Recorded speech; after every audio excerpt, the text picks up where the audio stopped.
Aku tidak pernah menyangka bahwa malam itu akan menjadi malam terakhir aku percaya pada dua orang paling penting dalam hidupku. Aku masih ingat jelas, jam menunjukkan pukul 11 malam ketika aku mencoba menghubungi suamiku untuk kesekian kali. Tidak ada jawaban, pesan tak dibalas, telepon tak diangkat. Padahal biasanya, sejauh apapun dia pergi, dia selalu meluangkan waktu untuk sekedar berkata, "Aku sudah sampai." Entah mengapa, dadaku terasa sesak. Bukan karena cemburu, tapi karena firasat buruk yang tak bisa kujelaskan dengan logika. Aku mencoba menenangkan diri, meyakinkan hatiku bahwa aku hanya terlalu lelah dan terlalu curiga. Tapi semakin aku mencoba menepis pikiran itu, semakin kuat rasa gelisah yang merayap perlahan, seperti bisikan yang terus mengganggu. Yang lebih menyakitkan, orang yang pertama kali kuhubungi untuk menenangkan diri malam itu adalah sahabatku sendiri. Seseorang yang selama ini kupercaya lebih dari siapapun. Seseorang yang ternyata tanpa kusadari sedang tertawa bahagia di balik penderitaanku. Dan malam itu, satu keputusan kecil, mengikuti firasat hati, mengantarkanku pada sebuah pintu hotel, sebuah lorong sunyi dan sebuah kenyataan yang menghancurkan seluruh hidupku dalam satu tarikan nafas. Halo sahabat, terima kasih sudah meluangkan waktu untuk hadir dan mendengarkan cerita di channel Cerita Kisah Fafa. Channel ini dibuat sebagai ruang berbagi, tempat kita belajar dari kisah nyata tentang cinta, pengorbanan, kepercayaan, dan luka yang seringkali datang dari orang-orang yang paling kita percaya. Cerita yang akan kalian dengar bukanlah fiksi, bukan pula drama yang dibuat-buat, melainkan potongan kehidupan seseorang yang pernah hancur, namun berusaha bangkit kembali. Sebelum kita masuk lebih dalam, yuk kita ramaikan dulu kolom komentarnya, serta jangan lupa untuk klik tombol like, subscribe, dan aktifkan loncengnya agar sahabat Fafa tidak ketinggalan cerita-cerita seru lainnya. Dukungan dari sahabat sangat membantu channel ini untuk terus berkembang dan menyajikan cerita-cerita menarik lainnya. Dan seperti biasa, Fafa mau absen nih. Coba tulis nama sahabat, asal kota, dan ketik kata hadir di kolom komentar bawah. Fafa pengen tahu sahabat setia Fafa dari kota mana saja. Sudah siap sahabat? Sekarang, izinkan aku membawa kalian masuk ke dalam cerita hidupku. Sebuah kisah tentang cinta, kepercayaan, dan pengkhianatan yang tak pernah kubayangkan sebelumnya. Jika ada seseorang yang bertanya padaku, bagaimana gambaran pernikahanku sebelum semuanya hancur, aku akan menjawab dengan jujur. Terlihat normal, bahkan bahagia. Tidak mewah, tidak sempurna, tapi cukup untuk membuatku merasa aman. Aku menikah dengan Ardi 6 tahun yang lalu. Bukan karena paksaan, bukan pula karena keadaan, melainkan karena cinta yang kala itu terasa sangat tulus. Kami bertemu di usia yang sudah cukup matang untuk menikah.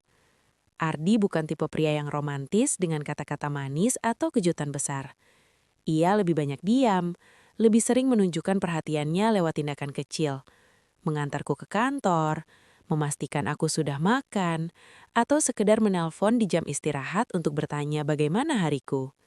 Hal-hal sederhana seperti itu yang membuatku jatuh cinta dan yakin bahwa ia adalah pria yang bisa kujadikan teman hidup. Awal pernikahan kami dipenuhi penyesuaian. Aku belajar menjadi istri, dan Ardi belajar menjadi suami. Kami sering bertengkar soal hal-hal sepele, tentang cara menyimpan barang, tentang waktu pulang, tentang kebiasaan kecil yang berbeda. Namun setiap pertengkaran selalu berakhir dengan diskusi. Kami saling meminta maaf, saling berjanji untuk memperbaiki diri. Setidaknya, itulah yang kupikir saat itu. Kami bukan pasangan yang sering mengumbar kebahagiaan di media sosial.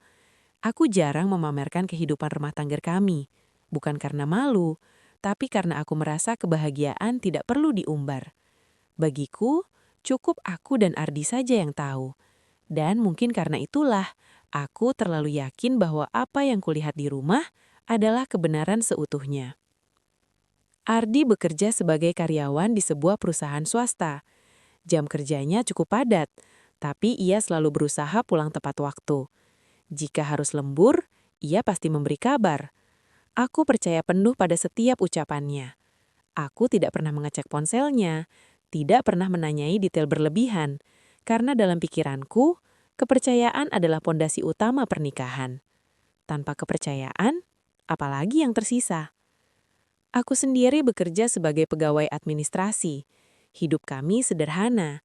Kami menyewa emah kecil, menabung sedikit demi sedikit, dan bermimpi suatu hari bisa membeli rumah sendiri. Setiap akhir pekan, kami biasa menghabiskan waktu bersama, menonton film, makan di luar, atau sekedar duduk berdua sambil berbincang tentang hal-hal ringan. Tidak ada tanda-tanda mencurigakan, tidak ada firasat buruk. Setidaknya tidak saat itu.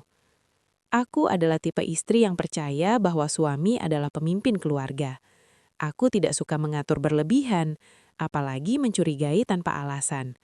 Dalam pikiranku, jika aku sudah memilih menikah, maka aku harus siap mempercayai. Aku percaya bahwa kesetiaan adalah pilihan, dan Ardi telah memilihku sebagai istrinya. Banyak orang berkata bahwa aku terlalu polos, terlalu mudah percaya. Tapi saat itu aku tidak merasa bersalah dengan sikapku. Bukankah pernikahan seharusnya dibangun atas rasa aman, bukan kecurigaan? Aku tidak ingin menjadi istri yang setiap hari diliputi prasangka, mengawasi setiap gerak-gerik suami seolah ia adalah terdakwa. Jika ada masalah, Ardi selalu tampak terbuka. Ia bercerita tentang tekanan kerja, tentang target yang menumpuk, tentang rekan-rekan kantornya. Aku mendengarkan dengan penuh perhatian. Aku merasa dibutuhkan, merasa dipercaya. Aku tidak pernah menyangka bahwa ada bagian hidupnya yang sengaja disembunyikan dariku. Aku sering merasa bersyukur memiliki suami seperti Ardi. Saat teman-temanku mengeluh tentang pasangannya yang jarang pulang atau terlalu cuek, aku justru merasa beruntung. Dalam hatiku, aku berkata, setidaknya suamiku tidak seperti itu. Kalimat itu kini terasa seperti ironi yang pahit. Yang membuatku semakin yakin bahwa pernikahanku baik-baik saja adalah keberadaan sahabatku Rina yang sering datang ke rumah. Ia melihat langsung bagaimana Ardi bersikap padaku. Ia sering memuji Ardi sebagai suami yang baik, perhatian, dan bertanggung jawab. Mendengar itu, hatiku semakin tenang. Jika orang luar saja melihat pernikahanku baik, apalagi aku yang menjalaninya. Aku tidak menyadari bahwa rasa aman itu perlahan berubah menjadi kelengahan. Aku terlalu percaya, terlalu nyaman, hingga lupa bahwa manusia bisa berubah. Aku lupa bahwa tidak semua perubahan datang dengan tanda-tanda besar. Kadang pengkhianatan tumbuh diam-diam, bersembunyi di balik rutinitas yang terlihat biasa. Hari-hari berlalu tanpa kejadian berarti. Aku menjalani peranku sebagai istri sebaik yang aku bisa. Menyiapkan makanan, membersihkan rumah, mendengarkan keluh kesah suami, dan berdoa agar rumah tangga kami selalu diberi ketenangan. Aku tidak pernah meminta hal yang berlebihan. Bagiku, kesetiaan dan kejujuran sudah lebih dari cukup. Namun kini ketika aku mengingat kembali masa itu, ada satu hal yang paling menyakitkan. Aku tidak pernah diberi kesempatan untuk bersiap. Tidak ada peringatan, tidak ada sinyal jelas, tidak ada alasan untuk curiga. Semua terasa normal, terlalu normal, hingga aku tidak menyadari bahwa di balik ketenangan itu, badai sedang perlahan terbentuk. Pernikahan yang kukira baik-baik saja ternyata hanya terlihat utuh dari luar. Dan aku, dengan segala ketulusan dan kepercayaanku, sedang berdiri tepat di tengah-tengahnya, tanpa tahu bahwa sebentar lagi, semuanya akan runtuh. Jika pernikahanku adalah rumah yang kupikir kokoh, maka Rina adalah tamu yang paling sering duduk di ruang tamunya. Ia bukan sekadar sahabat, ia adalah orang yang tahu hampir seluruh potongan hidupku. Dari mimpi-mimpi kecilku, luka masa laluku, hingga doa-doa yang sering kupanjatkan diam-diam. Kami bertemu sejak masa kuliah, tumbuh bersama dalam fase hidup yang sama, saling menguatkan ketika dunia terasa terlalu berat. Rina selalu ada di momen-momen penting hidupku, Ia orang pertama yang tahu saat Ardi melamarku. Orang pertama yang menemaniku memilih gaun pengantin. Orang yang berdiri di sampingku saat aku menangis karena gugup menjelang akad nikah. Aku bahkan menyebutnya saudara, bukan lagi sekadar sahabat. Dan ia tersenyum setiap kali aku mengatakan itu. Ketika aku menikah dan mulai sibuk dengan rumah tangga, Rina tetap hadir. Ia sering datang ke rumah, kadang hanya untuk minum teh dan mengobrol, kadang untuk inap. Ia tahu jadwal Ardi, tahu rutinitas rumah tanggaku, bahkan tahu kebiasaan kecil suamiku, kopi favoritnya, makanan yang tidak ia suka, jam-jam saat ia biasanya pulang kerja. Semua itu terjadi begitu alami, tanpa satupun alarm di kepalaku berbunyi. Seringkali Rina menjadi tempatku bercerita tentang lelahku sebagai istri yang juga bekerja, tentang rasa khawatirku jika suatu hari Ardi berubah, tentang ketakutanku gagal menjaga rumah tangga. Ia selalu mendengarkan dengan wajah penuh empati. Ia memelukku, menenangkanku, dan berkata bahwa aku adalah istri yang beruntung, bahwa Ardi mencintaiku, bahwa aku tidak perlu takut. Dan aku mempercayainya. Aku bahkan merasa lega memiliki sahabat seperti Rina. Tidak semua orang seberuntung itu, pikirku. Di saat banyak perempuan harus menyimpan masalah rumah tangga sendirian, aku punya seseorang yang bisa kupercaya. Seseorang yang tidak menghakimi. Seseorang yang menurutku tulus ingin melihatku bahagia. Ardi pun tampak akrab dengan Rina. Ia memperlakukannya dengan sopan, sewajarnya. Sesekali mereka bercanda ringan, tertawa kecil. Aku tidak pernah melihat hal yang aneh. Bahkan jika Ardi dan Rina berbincang tanpa kehadiranku, aku tidak merasa cemburu. Dalam benakku, Rina adalah zona aman. Tidak mungkin ada sesuatu yang salah di sana. Kadang saat aku harus lembur atau pulang lebih malam, aku justru merasa tenang jika Rina ada di rumah. Aku percaya ia akan menjaga, memastikan semuanya baik-baik saja. Aku pernah berkata padanya, setengah bercanda, "Titip rumah dan suamiku ya." Dan ia tertawa sambil mengangguk. Jika saja aku tahu betapa kejam makna kalimat itu di masa depan. Hari-hari berlalu, dan kehadiran Rina semakin sering. Ia tahu kapan Ardi sedang stres, kapan aku sedang lelah. Ia pandai menempatkan diri, atau setidaknya begitu yang kupikir. Ia tidak pernah terlihat berlebihan, tidak pernah melampaui batas. Justru itulah yang membuatku lenyah. Tidak ada tanda mencolok, tidak ada perilaku yang bisa kutudah sebagai mencurigakan. Aku sering melihat Rina memandang Ardi saat ia tidak sadar, tapi aku menganggapnya biasa. Aku pikir itu hanya bentuk kekaguman pada pernikahan kami. Aku terlalu yakin bahwa hubungan kami bertiga berada dalam garis yang aman. Aku lupa bahwa kedekatan, jika tidak dijaga, bisa berubah arah tanpa disadari. Rina tahu saat-saat terlemahku. Ia tahu kapan aku dan Ardi bertengkar. Ia tahu kata-kata apa yang sering membuatku menangis. Tanpa kusadari, aku telah memberikan peta lengkap tentang hatiku dan rumah tanggaku. Dan peta itu di tangan orang yang salah bisa menjadi senjata paling mematikan. Yang paling menyakitkan adalah kenyataan bahwa Rina tidak pernah terlihat sebagai ancaman. Ia tidak lebih cantik dariku, tidak lebih sukses, tidak lebih menarik. Ia hanya, ya, selalu ada, selalu dekat, selalu mengerti. Dan kadang, itu lebih berbahaya daripada siapapun.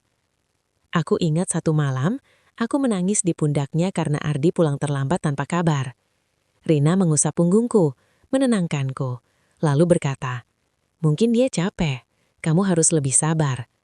Aku mengangguk, merasa dikuatkan. Padahal mungkin di saat yang sama, ia sedang menyembunyikan sesuatu yang tak pernah kubayangkan. Ironisnya, aku sering berterima kasih padanya, mengatakan betapa berartinya ia dalam hidupku, betapa aku tidak tahu harus bagaimana tanpa dirinya. Dan setiap kali itu terjadi, Rina hanya tersenyum kecil. Senyum yang dulu kupikir tulus, kini terasa seperti bayangan yang menghantui. Tidak ada yang lebih berbahaya daripada musuh yang kita undang masuk ke rumah sendiri. Dan aku dengan tangan terbuka telah melakukannya. Aku tidak tahu bahwa di balik semua pelukan, semua nasihat, dan semua kata manis itu, ada batas yang perlahan dilanggar. Ada rasa yang tumbuh diam-diam, ada pengkhianatan yang mulai berakar. Bab ini bukan tentang perselingkuhan yang terbongkar. Bab ini adalah tentang kepercayaan yang kuberikan sepenuhnya. Tentang sahabat yang selalu ada, hingga akhirnya terlalu dekat untuk tetap setia. Perubahan itu tidak datang seperti badai. Ia datang pelan, hampir tak terdengar. Seperti retakan halus di dinding rumah yang terlihat kokoh. Dan seperti kebanyakan orang yang merasa aman, aku memilih untuk tidak terlalu memperhatikannya. Awalnya Ardi hanya sedikit berubah. Ia pulang lebih larut dari biasanya. Tidak setiap hari, hanya sesekali. Katanya ada tambahan pekerjaan, proyek baru, atau rekan kerja yang harus ditemani lembur. Nada suaranya tetap tenang, wajahnya tetap sama. Tidak ada tanda gugup, tidak ada cerita yang terdengar janggal. Aku mengangguk dan menerimanya tanpa banyak tanya. Aku ingin menjadi istri yang pengertian. Namun semakin hari, kepulangannya semakin tidak bisa ditebak. Jika dulu aku bisa memperkirakan jam berapa pintu rumah akan terbuka, kini aku sering tertidur sendirian di ruang tamu. Makan malam yang kusiapkan dingin tak tersentuh.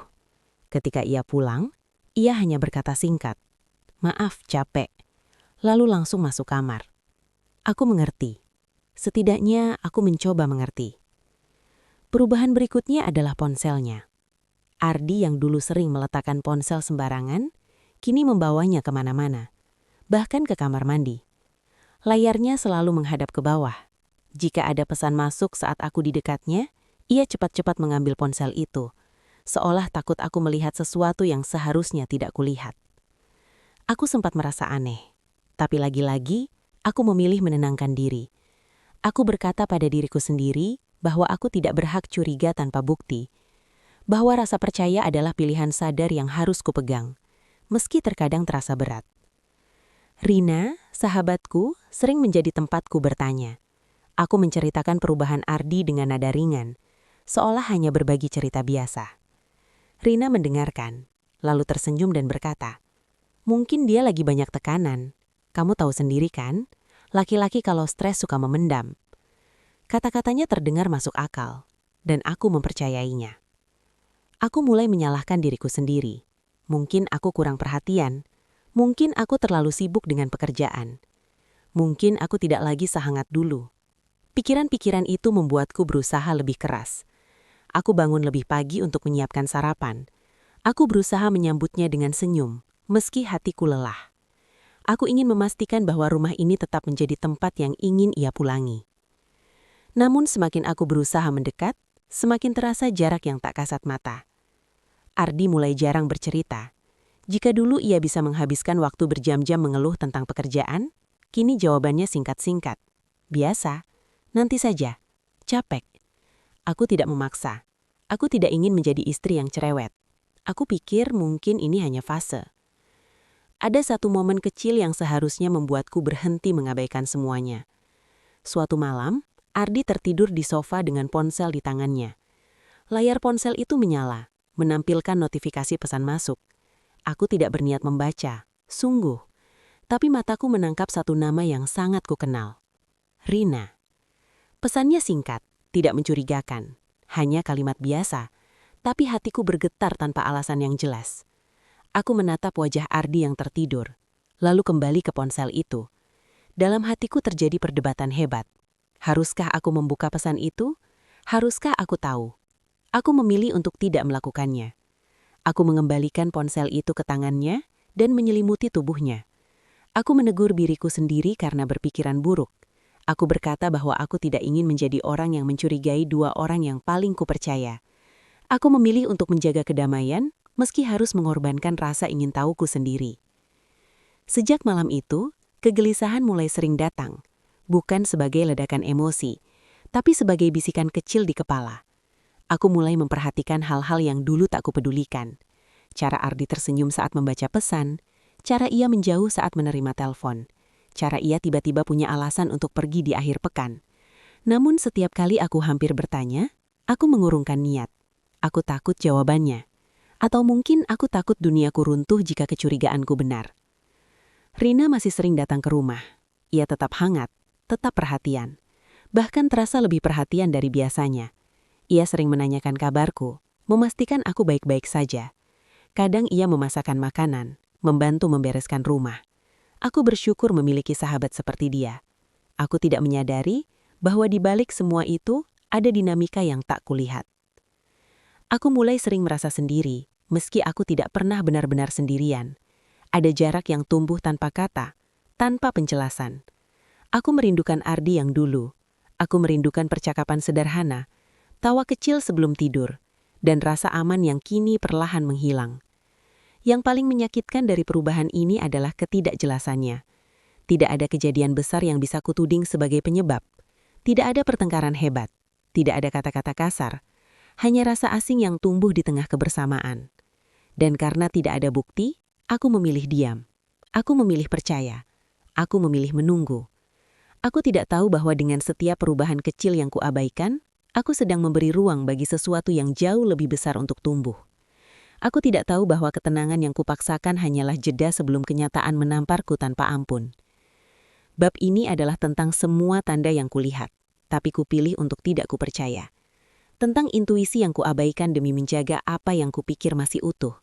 Dan tentang seorang istri yang terlalu takut kehilangan, hingga lupa melindungi hatinya sendiri. Aku selalu percaya bahwa firasat tidak datang tanpa alasan.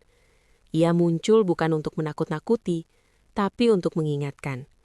Sayangnya, malam itu aku baru menyadari maknanya ketika semuanya sudah terlambat. Hari itu berjalan seperti biasa. Aku berangkat kerja pagi-pagi, menyelesaikan rutinitasku tanpa kejadian berarti. Ardi pamit dengan nada yang terdengar normal. Ia berkata akan pulang agak malam karena ada urusan kantor di luar kota. Katanya mendadak, katanya penting. Aku mengangguk, meski ada sesuatu dalam diriku yang terasa tidak sinkron dengan penjelasan itu. Aku mencoba menepis perasaan aneh tersebut. Aku tidak ingin kembali terjebak dalam kecurigaan. Aku sudah berjanji pada diriku sendiri untuk tidak berprasangka buruk.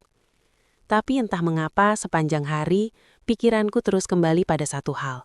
Tatapan Ardi pagi itu. Ada sesuatu yang berbeda. Bukan panik, bukan juga gugup. Lebih seperti menjauh. Sore menjelang malam, aku pulang ke rumah dengan perasaan kosong. Rumah terasa terlalu sunyi. Biasanya sebelum berangkat keluar kota, Ardi akan menyiapkan koper. Tapi hari itu tidak ada koper besar di sudut kamar. Hanya tas kecil yang terlihat tergantung di dekat pintu. Aku berdiri lama menatapnya, mencoba mencari pembenaran. Mungkin hanya perjalanan singkat. Mungkin ia akan menginap sebentar saja. Aku makan malam sendirian. Televisi menyala tanpa benar-benar kutonton. Jarum jam bergerak lambat, seolah ikut menekan dadaku. Pukul 9 malam, aku mengirim pesan pada Ardi. Tidak ada balasan. Aku menunggu. 10 menit, 20 menit, 1 jam. Tetap sunyi. Aku menelponnya. Sekali, 2 kali, 3 kali. Tidak diangkat. Jantungku mulai berdegup lebih cepat. Aku duduk di tepi tempat tidur, mencoba bernapas teratur. Aku berkata pada diriku sendiri bahwa mungkin sinyalnya buruk. Mungkin ia sedang menyetir. Aku mencoba masuk akal. Aku selalu pandai mencari alasan untuk orang lain, meski seringkali mengabaikan diriku sendiri. Namun firasat itu tidak pergi. Ia justru semakin kuat, semakin menekan. Seperti ada tangan tak terlihat yang mencengkram dadaku dari dalam. Aku merasa gelisah tanpa tahu sebab yang pasti. Aku berjalan mondar-mandir di rumah, membuka ponsel, menutupnya lagi, menunggu sesuatu yang tidak tahu apa. Tanpa sadar, aku membuka kontak dan menekan satu nama. Rina. Aku mengangkat telepon dengan cepat. Suaranya terdengar ceria. Aku mencoba terdengar biasa saja saat bertanya apakah ia tahu keberadaan Ardi. Rina terdiam sejenak, lalu berkata bahwa ia juga tidak tahu. Katanya mungkin Ardi sedang sibuk. Nada suaranya tenang, terlalu tenang. Aku menutup telepon dengan perasaan yang justru semakin berat. Setelah panggilan itu, aku duduk lama dalam diam. Aku merasa bodoh. Mengapa aku menghubungi Rina? Mengapa aku berharap ia bisa menenangkan perasaanku? Tapi bukankah selama ini ia memang selalu begitu? Selalu menjadi tempatku bersandar saat aku gelisah? Jam menunjukkan pukul 11 malam. Rumah semakin sunyi. Aku kembali menelpon Ardi. Tidak ada jawaban. Kali ini pesan yang kukirim hanya satu kalimat singkat. Kamu di mana? Pesan itu terkirim, tapi tidak dibaca. Saat itulah, sesuatu dalam diriku berubah. Bukan kemarahan, bukan juga tangisan, melainkan keheningan yang dingin. Aku berdiri, mengambil jaket dan menatap bayanganku di cermin. Wajahku pucat, mataku lelah. Aku bertanya pada diriku sendiri apa yang sedang kulakukan. Aku istri yang sedang menunggu suami, atau perempuan yang sedang dibohongi? Keputusan itu datang begitu saja. Tidak ada rencana, tidak ada persiapan. Hanya dorongan kuat dari dalam dada yang berkata bahwa aku harus bergerak.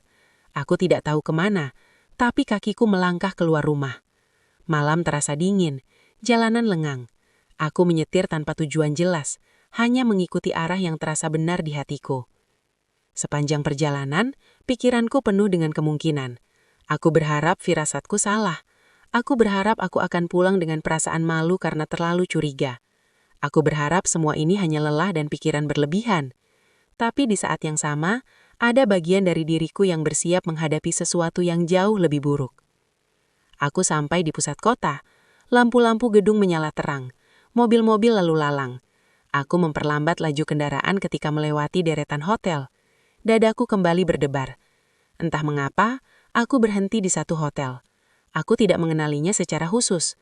Tidak ada resonansi logis mengapa aku memilih tempat itu. Tapi kakiku terasa berat saat hendak melangkah pergi. Aku duduk di dalam mobil cukup lama. Tanganku menggenggam setir erat-erat. Aku berdebat dengan diriku sendiri. Jika aku masuk dan tidak menemukan apa-apa, aku akan menyesal. Jika aku masuk dan menemukan sesuatu, aku tidak tahu apakah aku cukup kuat. Akhirnya aku turun dari mobil. Langkahku terasa asing, seolah aku bukan sedang berjalan dengan kakiku sendiri. Lobi hotel terasa dingin dan sunyi. Aku berdiri sebentar, mencoba menenangkan napas. Tidak ada yang mengenaliku. Tidak ada yang tahu apa yang sedang terjadi di dalam diriku. Aku hanya salah satu dari sekian banyak orang yang terlihat biasa saja. Aku naik elevator. Setiap lantai yang terlewati membuat jantungku berdetak lebih cepat. Aku tidak tahu apa yang kucari. Aku bahkan tidak tahu apakah Ardi ada di sana. Tapi aku tahu satu hal. Aku tidak akan bisa tidur malam itu tanpa jawaban. Ketika pintu elevator terbuka dan aku melangkah ke lorong, ada terasa berbeda. Lorong itu panjang, sunyi, dengan lampu-lampu termaram. Suara langkah kakiku terdengar jelas, terlalu jelas. Aku berjalan perlahan, mataku menyapu setiap pintu kamar. Aku merasa seperti orang asing di hidupku sendiri. Dan disitulah firasat itu berubah menjadi ketakutan yang nyata.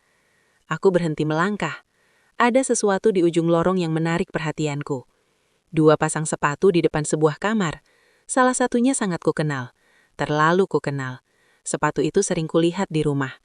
Sepatu yang sering kupasangkan di rak dengan tanganku. Kakiku terasa lemas. Aku belum membuka pintu apapun. Aku belum melihat apapun. Tapi malam itu, di lorong hotel yang sunyi, aku tahu bahwa hidupku tidak akan pernah sama lagi. Bab ini adalah tentang malam ketika hatiku tidak lagi bisa dibohongi. Tentang firasat yang akhirnya menemukan bentuknya. Dan tentang langkah pertama menuju kebenaran yang paling ingin kuhindari.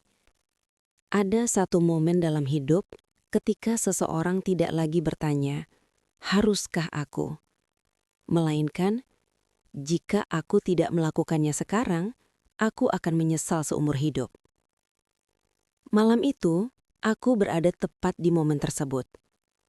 Aku berdiri di ujung lorong hotel, terpaku seperti patung. Suara pendingin ruangan berdegung pelan, langkah kaki orang lain terdengar jauh, dan lampu-lampu temaram menggantung tanpa emosi.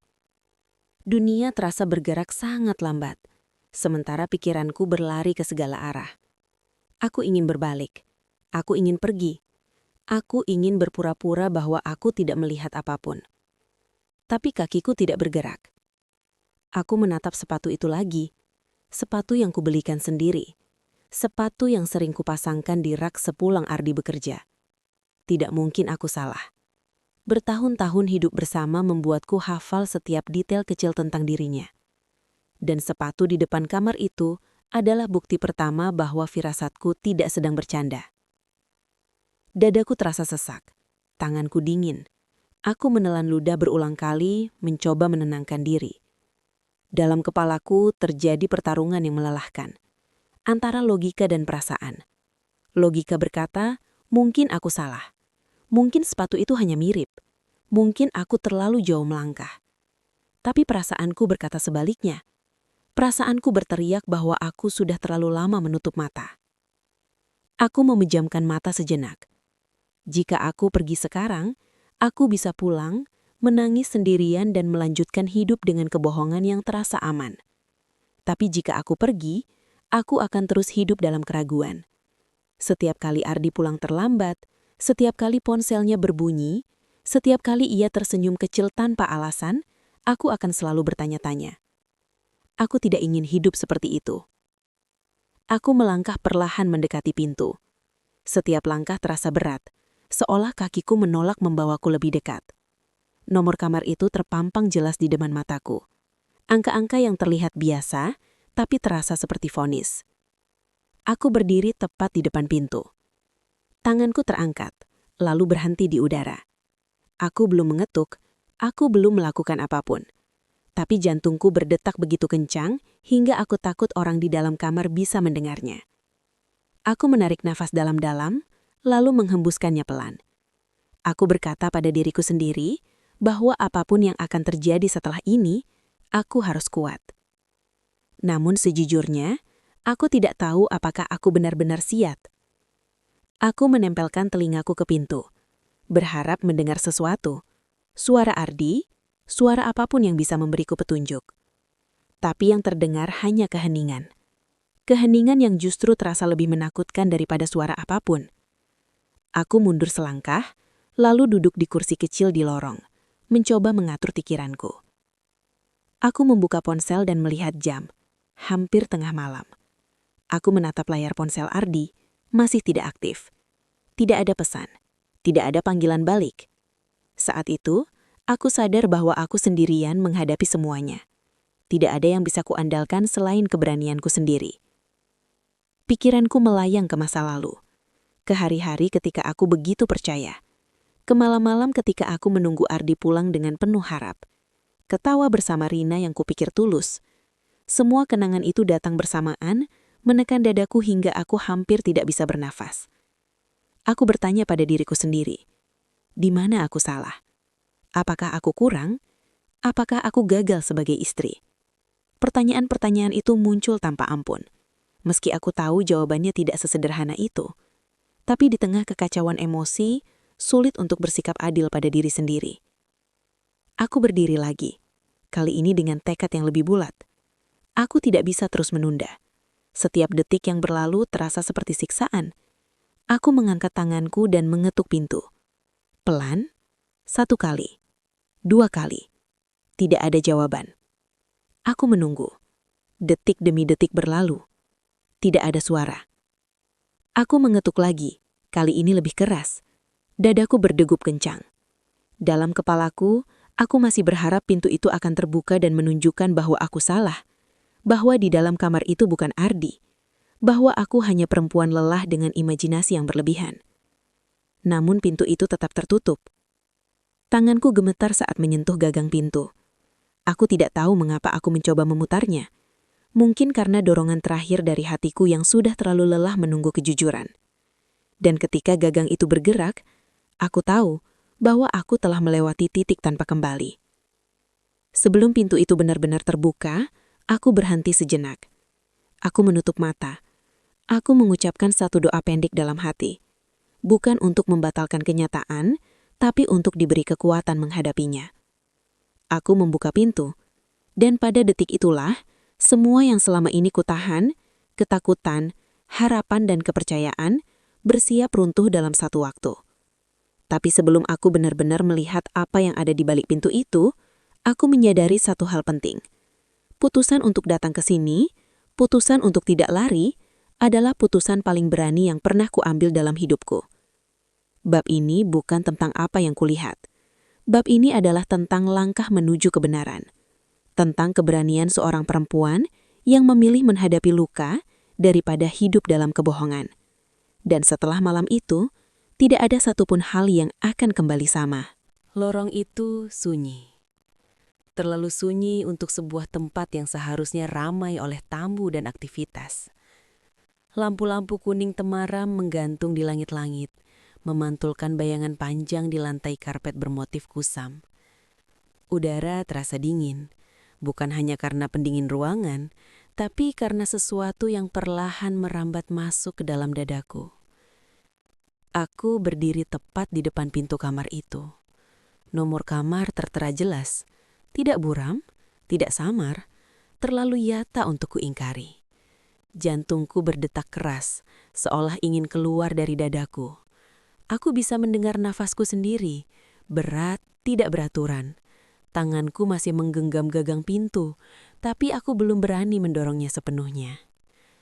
Aku melangkah mundur satu langkah, seolah memberi diriku ruang untuk bernapas. Tapi lorong itu terasa menyempit. Dinding-dindingnya seperti mendekat, menekanku dari dua sisi. Aku merasa kecil, rapuh, dan untuk pertama kalinya malam itu, aku ingin menangis sejadi-jadinya. Aku menoleh ke kanan dan ke kiri. Tidak ada siapapun, tidak ada saksi, tidak ada yang tahu apa yang sedang terjadi di hidupku. Dunia tetap berjalan seperti biasa, sementara hidupku berada di ambang kehancuran. Aku kembali menatap sepatu di depan pintu itu. Sepatu Ardi, dan di sebelahnya sepasang sepatu wanita. Bukan sepatu asing, bukan sepatu yang tidak kukenal. Itu sepatu Rina. Kakiku terasa lemas. Aku berpegangan pada dinding agar tidak jatuh. Mataku panas, pandanganku mulai kabur. Aku menggeleng pelan, seolah tubuhku menolak menerima apa yang sedang dilihat. Otakku berteriak bahwa ini tidak mungkin, bahwa aku pasti salah, bahwa ini hanya kebetulan yang kejam. Tapi hatiku tahu sebelum pikiranku siap menerimanya. Aku ingat jelas sepatu itu. Aku pernah memujinya, pernah bertanya di mana Rina membelinya, bahkan pernah meminjamkannya sebentar untuk acara tertentu. Setiap detailnya terpatri jelas di kepalaku. Dan sekarang, sepatu itu berdiri di sini, di depan pintu kamar hotel, berdampingan dengan sepatu suamiku. Dadaku terasa seperti diremas kuat-kuat. Aku tidak langsung marah, aku tidak langsung menjerit. Yang kurasakan justru kehampaan yang dalam, seperti ada sesuatu yang dicabut paksa dari dalam diriku, meninggalkan ruang kosong yang dingin dan menyakitkan. Aku menutup mulut dengan tangan, menahan isak yang hampir pecah. Air mataku jatuh tanpa suara, membasahi pipi dan jemariku. Aku bersandar di dinding, perlahan meluncur turun hingga duduk di lantai lorong. Tidak peduli apakah ini tempat yang pantas atau tidak. Tidak peduli jika seseorang melihatku. Saat itu, semua hal selain rasa sakit ini terasa tidak penting. Kenangan-kenangan datang tanpa permisi. Tawa Rina di rumahku, pelukannya saat aku menangis, nasihat-nasihatnya tentang kesabaran, dan wajah Ardi yang selalu terlihat tenang ketika aku bertanya apakah semuanya baik-baik saja. Semua itu berputar di kepalaku seperti film rusak yang diputar ulang tanpa henti. Setiap adegan terasa seperti penghinaan. Setiap kenangan terasa tercemar. Aku merasa bodoh, dihianati, dipermainkan oleh dua orang yang paling kupercaya. Aku tidak tahu berapa lama aku duduk di sana. Waktu terasa tidak lagi memiliki makna. Bisa jadi hanya beberapa menit, tapi rasanya seperti berjam-jam. Aku hanya menatap pintu itu, pintu yang memisahkanku dari kebenaran yang paling kutakuti. Dari balik pintu, terdengar suara samar. Tertawa kecil, suara yang terlalu akrab. Dadaku kembali bergetar. Suara itu bukan ilusi, itu nyata, dan suara itu cukup untuk menghancurkan sisa harapan kecil yang masih kupegang. Aku menggigit bibir, menahan tangis yang hampir berubah menjadi jeritan. Aku merasa seperti orang asing di hidupku sendiri. Aku berdiri dengan sisa tenaga yang ada. Tanganku gemetar hebat. Aku menempelkan telapak tangan ke pintu, merasakan dinginnya permukaan kayu yang memisahkanku dari pengkhianatan. Dalam hati, aku bertanya pada diriku sendiri, apakah aku benar-benar siap melihat semuanya dengan mata kepala sendiri? Tapi pada titik itu, aku sudah terlalu jauh untuk mundur. Aku mengetuk pintu. Kali ini lebih keras, lebih tegas. Tidak ada jawaban. Suara di dalam tiba-tiba terdiam. Jantungku berdetak semakin kencang. Aku mengetuk lagi. Suaranya menggema di lorong sunyi itu, seperti palu yang memukul kesadaranku sendiri. Aku tahu kalian di dalam. Aku katakan pelan, suaraku hampir tidak kukenal sendiri. Aku tidak tahu apakah mereka mendengarnya. Aku tidak tahu apakah mereka sedang panik, sedang berbisik, atau sedang mencoba mencari alasan. Yang aku tahu, setiap detik menunggu terasa seperti siksaan. Akhirnya terdengar langkah kaki dari dalam kamar. Langkah yang kukenal. Langkah Ardi. Tanganku refleks menggenggam gagang pintu lebih erat. Nafasku tertahan. Dunia seakan berhenti bergerak. Aku berdiri tepat di depan pintu itu. Menatapnya seolah pintu itu adalah garis pemisah antara hidupku yang lama dan hidupku yang baru. Kunci berputar. Pelan, sangat pelan. Dan di detik itulah aku menyadari, lorong hotel ini bukan sekedar tempat aku menemukan pengkhianatan. Lorong ini adalah tempat di mana seluruh kepercayaanku runtuh satu persatu, tanpa ampun. Aku belum melihat wajah mereka sepenuhnya. Aku belum mendengar penjelasan apapun. Tapi di lorong hotel yang sunyi ini, aku sudah menghilangkan dua hal paling berharga dalam hidupku.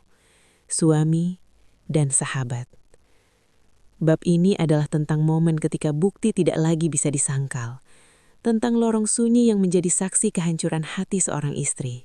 Dan tentang titik di mana cinta berubah menjadi luka yang tak akan pernah sama lagi. Ada pintu-pintu dalam hidup yang sekali dibuka, tak akan pernah bisa ditutup kembali. Malam itu, aku berdiri tepat di depan pintu semacam itu. Pintu yang akan memisahkan aku dari hidup yang selama ini ku kenal. Kunci berputar perlahan. Suara kecilnya terdengar sangat keras di telingaku, seolah dunia sedang menahan nafas bersamaku. Tanganku gemetar hebat. Aku ingin berteriak agar pintu itu tidak dibuka. Aku ingin waktu berhenti tepat di detik itu. Tapi semuanya terus berjalan, tanpa peduli pada ketakutanku. Pintu terbuka. Dan di sana berdiri Ardi. Ia menatapku dengan wajah yang tidak siap. Matanya membesar, rahangnya mengeras, dan untuk sesaat aku melihat sesuatu yang belum pernah kulihat sebelumnya. Ketakutan yang telanjang. Bukan karena marah, bukan karena bersalah sepenuhnya, tapi karena tertangkap. Aku tidak langsung melihat ke dalam kamar. Aku terlalu fokus pada wajah suamiku. Wajah yang selama ini kucium setiap pagi. Wajah yang kupandang dengan penuh kepercayaan. Wajah yang kini terasa asing, seolah aku sedang menatap orang lain. "Kenapa kamu di sini?" Tanyanya lirih, suaranya bergetar. Pertanyaan itu menusukku lebih dalam daripada apapun. Bukan maaf, bukan aku bisa jelaskan. Tapi kenapa kamu di sini? Aku tersenyum kecil, senyum yang pahit. Harusnya aku yang tanya itu. Jawabku pelan. Barulah saat itu aku melangkah masuk. Kamar itu tidak gelap. Lampunya menyala terang, terlalu terang untuk sebuah rahasia. Seperai berantakan, 2 gelas di meja, jaket wanita tergantung di kursi. Dan di sudut kamar, Rina. Ia berdiri kaku, wajahnya pucat, matanya sembab, rambutnya sedikit berantakan. Ia tidak langsung mendekat, tidak juga berbicara. Ia hanya menatapku seperti anak kecil yang ketahuan melakukan kesalahan besar. Aku menatapnya sangat lama. Sangat lama. Sahabat yang selalu kupeluk, perempuan yang tahu semua rahasiaku, orang yang selama ini menenangkanku ketika aku gelisah. Dan kini, ia berdiri di kamar hotel bersama suamiku. Dunia di sekitarku terasa kabur. Aku bisa mendengar suara detak jantungku sendiri. Keras, tidak beraturan, seolah ingin keluar dari tubuhku. Aku ingin menangis, tapi air mataku justru mengering. Yang tersisa hanyalah rasa sakit yang pekat. "Sejak kapan?" tanyaku akhirnya. Tidak ada yang langsung menjawab. Rina menunduk. Ardi menghela nafas panjang seolah sedang mencari kata-kata yang paling tidak menyakitkan. Tapi tidak ada kata yang tidak akan menyakitiku malam itu. "Beberapa bulan," jawab Ardi pelan. Beberapa bulan. Kata-kata itu bergema di kepalaku. Beberapa bulan aku dicium dengan bibir yang sama. Beberapa bulan aku didengar keluh kesahku oleh sahabat yang sama. Beberapa bulan aku hidup dalam kebohongan yang rapi. Aku tertawa kecil, senyum yang bahkan membuatku sendiri terkejut. Dan selama itu, kalian bisa menatap wajahku tanpa rasa bersalah. Rina mulai menangis. Ia mencoba mendekat, mencoba memegang tanganku. Aku refleks mundur. "Jangan sentuh aku," kataku tegas, meski suaraku bergetar. "Aku minta maaf," isaknya. "Aku nggak pernah berniat." "Kamu berniat atau tidak, hasilnya sama." Aku menoleh pada Ardi. "Dan kamu?" kataku lirih. "Kamu memilih dia." Ardi terdiam lama, terlalu lama. Dan dalam diam itu, aku mendapatkan jawabanku. "Ini bukan tentang memilih, aku cuma kehilangan arah." Kehilangan arah? Aku ingin berteriak, aku ingin memecahkan sesuatu, aku ingin meluapkan semua rasa sakit yang menumpuk di dadaku. Tapi yang keluar justru air mata yang tak terbendung. Aku menangis tanpa suara, tubuhku gemetar, dadaku naik turun tak beraturan. "Arahmu ada di rumah, di pernikahan kita, di janji yang kamu ucapkan." Ardi menunduk. Rina menangis semakin keras. Aku berdiri di tengah kamar itu seperti orang asing dalam hidupku sendiri. Aku tidak lagi tahu siapa yang paling menyakitiku. Suami yang mengkhianati sumpahnya atau sahabat yang mengkhianati kepercayaanku. Mungkin keduanya sama. Aku menyeka air mata, menarik nafas dalam-dalam. Di balik rasa sakit yang luar biasa itu, ada sesuatu yang perlahan muncul. Kejernihan yang dingin. Aku nggak akan teriak. Aku nggak akan bikin keributan. Tapi dengarkan aku baik-baik. Keduanya menatapku. "Malam ini," lanjutku, "aku pergi. Bukan karena aku kalah, tapi karena aku menolak tinggal di tempat di mana aku tidak lagi dihargai." Rina jatuh terduduk di lantai. Ardi melangkah mendekat, mencoba menahanku. "Jangan pergi, kita bisa bicara." Aku menatap tangannya yang terulur, lalu wajahnya. "Aku sudah cukup bicara selama ini," jawabku pelan. Aku berbalik menuju pintu. Setiap langkah terasa berat, tapi juga terasa benar. Di ambang pintu aku berhenti sejenak. Aku menoleh sekali lagi, bukan untuk meminta penjelasan, bukan untuk memberi kesempatan, tapi untuk mengucapkan selamat tinggal pada versi hidupku yang lama. "Semoga pengkhianatan ini sepadan," kataku lirih. Lalu aku pergi. Lorong hotel itu menyambutku kembali dengan keheningan yang sama. Tapi aku bukan lagi perempuan yang sama. Hatiku hancur iya, tapi di antara kepingan itu, ada keberanian yang baru lahir. Bab ini adalah tentang pintu yang kubuka meski aku tahu isinya akan menghancurkanku. Tentang kebenaran yang menyakitkan, tapi membebaskan. Dan tentang seorang perempuan yang memilih berjalan keluar dari pengkhianatan, meski hatinya tertinggal dalam kepedihan. Aku tidak ingat bagaimana caraku keluar dari hotel malam itu. Yang kuingat hanya langkah kakiku yang terasa ringan tapi kosong, seperti berjalan tanpa jiwa. Lorong yang tadi terasa menghimpit, kini terasa jauh, seolah aku sedang meninggalkan sesuatu yang bukan lagi milikku. Pintu lift tertutup, dan ketika cermin di dalamnya memantulkan bayanganku sendiri, aku hampir tidak mengenali perempuan yang berdiri di sana. Wajahku pucat, mataku bengkak. Dan di balik tatapan itu, ada luka yang baru saja terbuka. Masih basah, masih perih. Begitu pintu lift terbuka di lantai dasar, kakiku hampir menyerah. Aku duduk di sudut lobi, menunduk, dan untuk pertama kalinya malam itu, aku menangis tanpa menahan diri. Tangisku pelan, tapi dalam. Bukan tangis histeris, melainkan tangis orang yang kehabisan tenaga setelah berjuang terlalu lama. Aku menangisi banyak hal sekaligus. Pernikahanku, persahabatanku, diriku sendiri. Aku menangisi semua momen ketika aku memilih percaya, ketika aku membela mereka di kepalaku sendiri, ketika aku mengabaikan firasat demi menjaga kedamaian semu. Aku menangis karena aku sadar, luka ini bukan hanya karena pengkhianatan, tapi karena kepercayaanku disalahgunakan dengan begitu mudah. Di tengah tangisku, ponselku bergetar. Nama Ardi muncul di layar. Aku tidak mengangkatnya. Tidak sekarang. Aku tidak punya tenaga untuk mendengar apapun darinya. Tak lama kemudian, pesan masuk bertubi-tubi.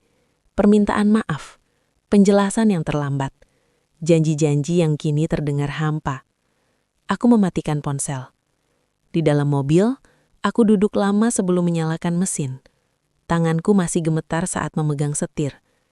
Jalanan malam terlihat asing, padahal aku melewatinya hampir setiap hari. Lampu-lampu kota terasa terlalu terang, seolah mengejek kesedihanku. Aku menyetir tanpa musik, tanpa arah yang jelas, hanya ingin menjauh dari tempat itu, dari kenyataan yang baru saja menghantamku. Sesampainya di rumah, keheningan menyambutku. Rumah yang biasanya terasa hangat, kini terasa dingin dan kosong. Aku melepas sepatu, menjatuhkan tas, lalu duduk di lantai ruang tamu. Dan di sanalah, semua benteng yang tadi masih kutahan, runtuh sepenuhnya. Aku menangis sejadi-jadinya. Tangisku pecah, nafasku terputus-putus. Tubuhku bergetar hebat. Tidak ada yang kupedulikan lagi. Tidak ada yang perlu kutahan. Aku membiarkan semua rasa sakit keluar. Rasa marah, kecewa, takut, dan hancur, semuanya tumpah menjadi satu. Aku tidak tahu berapa lama aku menangis malam itu. Bisa jadi 1 jam, bisa jadi lebih. Waktu terasa kabur. Yang aku tahu, setiap isak terasa seperti melepaskan sedikit beban dari dadaku, meski rasa perihnya tetap ada. Pagi menjelang dengan cahaya pucat yang menyelinap melalui jendela. Aku belum tidur. Mataku perih. Kepalaku berat. Aku duduk di tepi tempat tidur ketika ponselku kembali bergetar. Kali ini bukan Ardi, Rina. Namanya muncul di layar, dan dadaku kembali terasa sesak. Aku ragu sejenak, lalu mengangkatnya. Suara Rina terdengar serak, penuh tangis. Aku minta maaf, katanya berulang-ulang. Aku tahu gak ada alasan, aku tahu aku salah. Aku memejamkan mata. Mendengar suaranya saja sudah cukup untuk membuat dadaku sakit lagi. Kenapa, Rin? Kenapa harus kamu, Rin? Ia terdiam lama, lalu mulai bercerita. Tentang kedekatan yang awalnya tidak ia sadari. Tentang perhatian kecil Ardi saat aku sedang sibuk. Tentang rasa yang tumbuh perlahan, tanpa ia rencanakan. Atau setidaknya, begitu yang ia katakan. Aku berusaha berhenti, tapi aku lemah. Kata lemah itu terdengar begitu kejam di telingaku. Lemah, tapi cukup kuat untuk mengkhianati. Lemah, tapi cukup berani menyakitiku. Aku percaya sama kamu. Aku cerita semuanya ke kamu. Aku tahu, dan itu yang bikin aku makin benci sama diriku sendiri. Aku menutup mata. Air mata kembali jatuh. Mendengar pengakuannya saja sudah cukup untuk membuat dadaku sakit lagi. Aku butuh waktu. Kataku akhirnya. Jangan hubungi aku dulu. Aku menutup telepon sebelum ia sempat menjawab. Hari-hari setelah itu berjalan seperti mimpi buruk yang terlalu nyata. Aku tetap berangkat kerja, tetap tersenyum di depan orang lain, tapi di dalam diriku ada kekosongan yang sulit dijelaskan. Setiap sudut rumah mengingatkanku pada Ardi. Setiap benda terasa memiliki cerita yang kini terasa pahit. Ardi akhirnya pulang. Ia mencoba bicara. Ia menangis, ia mengaku salah, ia berkata menyesal, ia berkata siap memperbaiki semuanya. Aku mendengarkan, tapi hatiku terasa jauh. Setiap kata maafnya seperti terlambat datang ke sebuah rumah yang sudah roboh. Pengakuan demi pengakuan datang, tapi tidak ada satupun yang bisa mengembalikan kepercayaan yang sudah hancur. Aku sadar bahwa luka ini tidak akan sembuh hanya dengan air mata dan janji. Ada sesuatu yang sudah rusak terlalu dalam. Di malam-malam sepi, aku sering terbangun dengan dada sesak. Kenangan-kenangan muncul tanpa peringatan. Wajah mereka, kata-kata mereka, lorong hotel itu, semua datang seperti gelombang yang tak bisa kutahan. Bab ini bukan tentang kemarahan besar. Bab ini adalah tentang rasa sakit yang sunyi, tentang tangisan yang tidak terdengar oleh siapapun, dan tentang pengakuan yang datang terlambat ketika hati sudah terlanjur hancur. Aku mulai menyadari satu hal penting, tidak semua luka harus langsung disembuhkan. Ada luka yang perlu diterima terlebih dahulu, dan mungkin menerima kenyataan adalah langkah pertama yang paling menyakitkan, sekaligus paling jujur. Ada titik dalam hidup di mana seseorang tidak lagi bertanya, apa yang terjadi padaku? Melainkan, apa yang akan kulakukan setelah ini? Dan titik itu datang kepadaku bukan dengan lembut, tapi dengan puing-puing yang berserakan di sekeliling hatiku.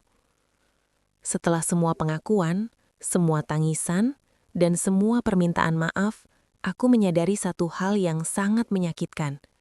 Aku tidak lagi sama. Aku bukan perempuan yang dulu bisa memeluk suaminya dengan rasa aman. Aku bukan sahabat yang dulu bisa tertawa tanpa curiga. Di dalam diriku, ada sesuatu yang patah dan tidak bisa disatukan kembali hanya dengan kata menyesal. Ardi mencoba segalanya.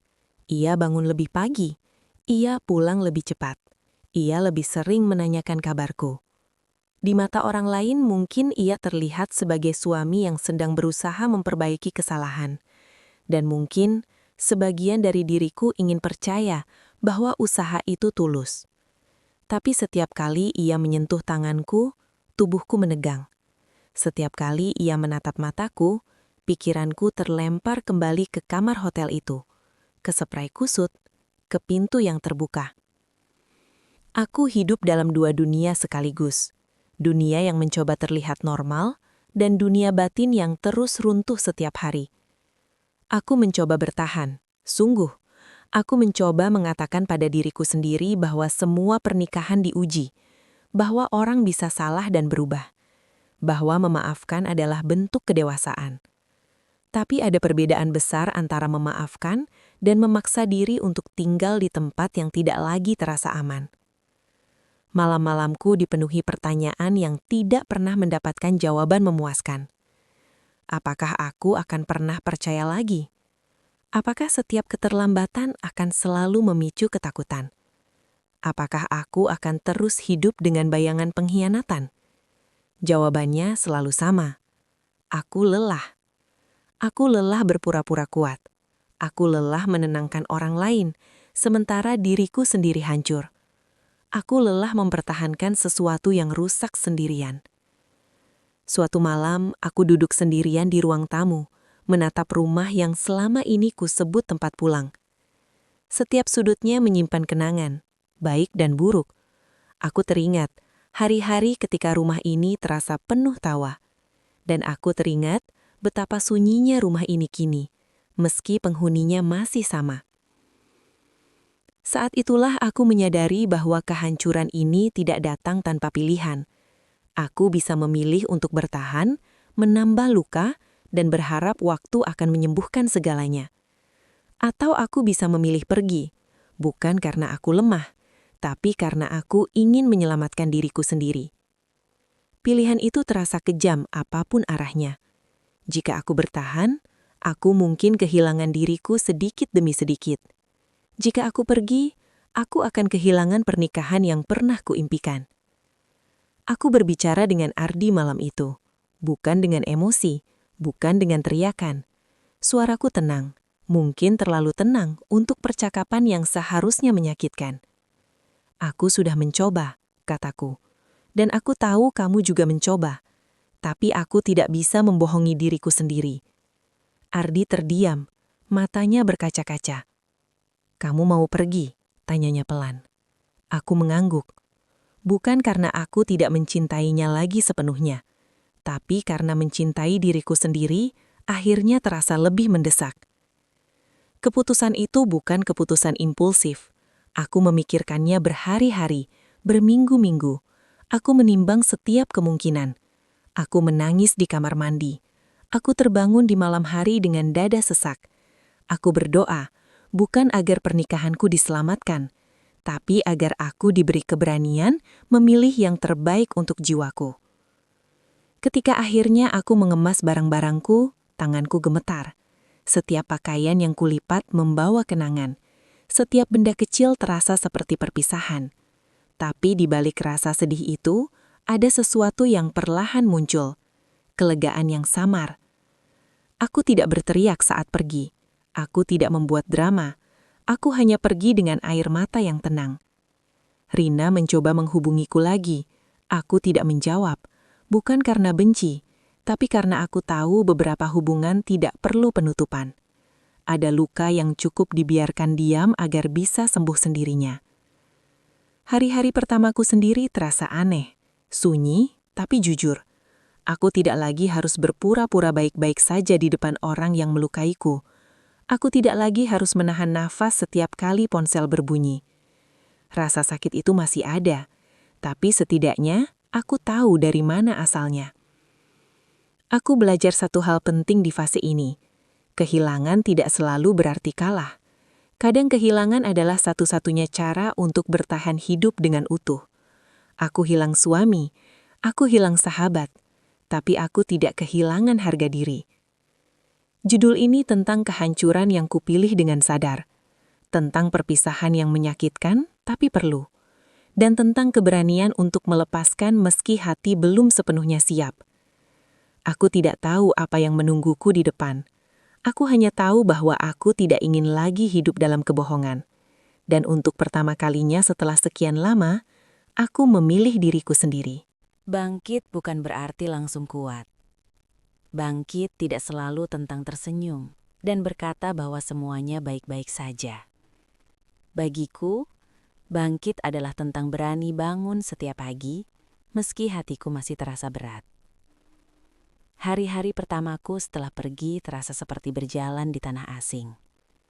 Aku tidak lagi memiliki rutinitas yang sama. Tidak ada suara Ardi di pagi hari, tidak ada pesan singkat yang menanyakan makan siang. Tidak ada rumah yang harus kujaga bersama. Semua terasa kosong. Dan untuk sementara waktu, kekosongan itu menakutkan. Aku pindah ke tempat kecil yang sederhana. Tidak besar, tidak istimewa.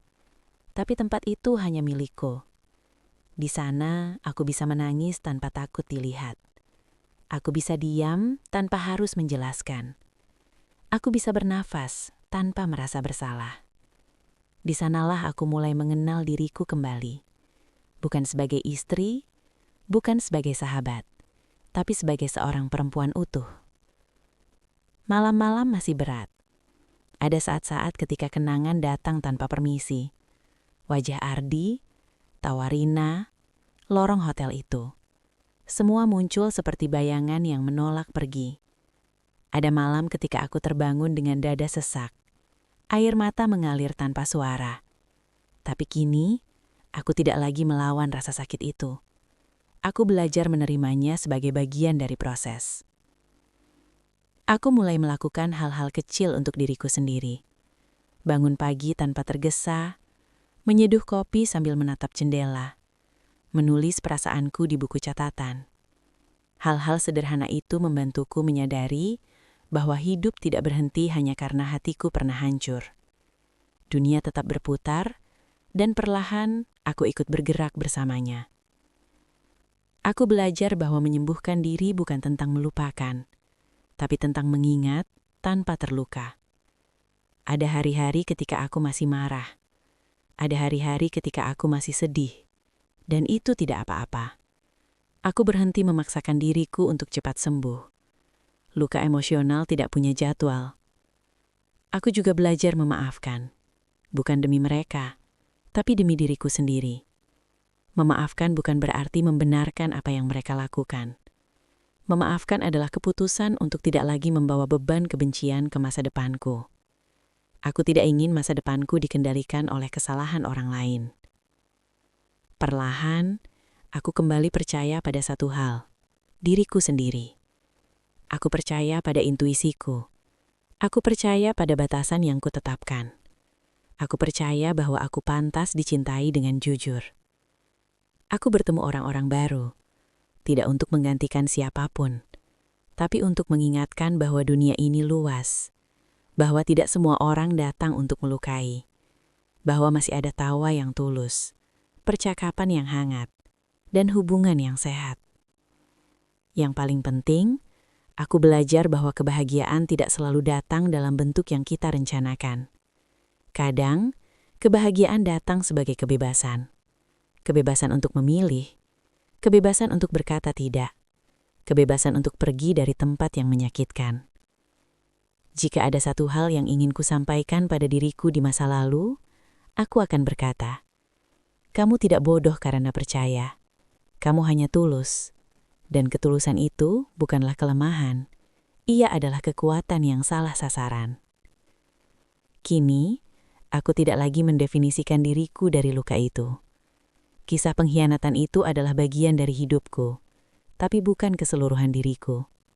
Aku lebih dari apa yang mereka lakukan padaku. Aku adalah perempuan yang jatuh, terluka, lalu bangkit dengan caranya sendiri.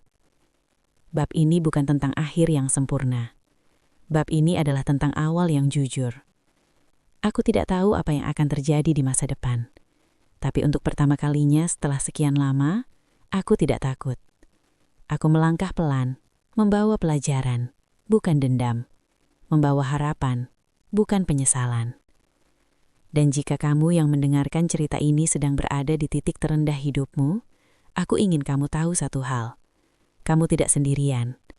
Luka bisa sembuh. Hati bisa pulih, dan kamu selalu punya hak untuk memilih dirimu sendiri. Aku pernah hancur, aku pernah kehilangan segalanya.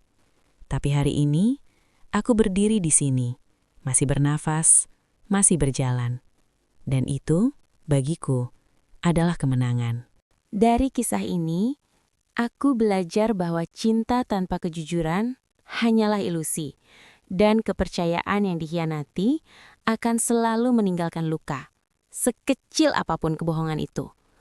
Tidak semua yang kita pertahankan pantas diperjuangkan, dan tidak semua perpisahan berarti kegagalan. Terkadang, melepaskan adalah satu-satunya cara untuk menyelamatkan diri sendiri. Kisah ini bukan untuk menghakimi siapapun, melainkan sebagai pengingat bahwa setiap orang berhak dihargai, dicintai dengan tulus, dan diperlakukan dengan jujur. Jika kamu sedang berada dalam hubungan yang membuatmu terus merasa ragu, takut, dan kehilangan dirimu sendiri, dengarkan hatimu.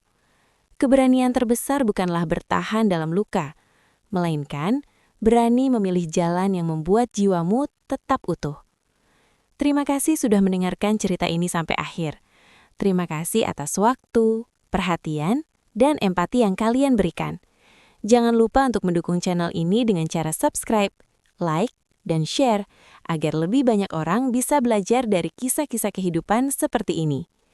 Aku pamit undur diri. Sampai jumpa di cerita kisah Fafa berikutnya dengan cerita baru dan pelajaran hidup lainnya.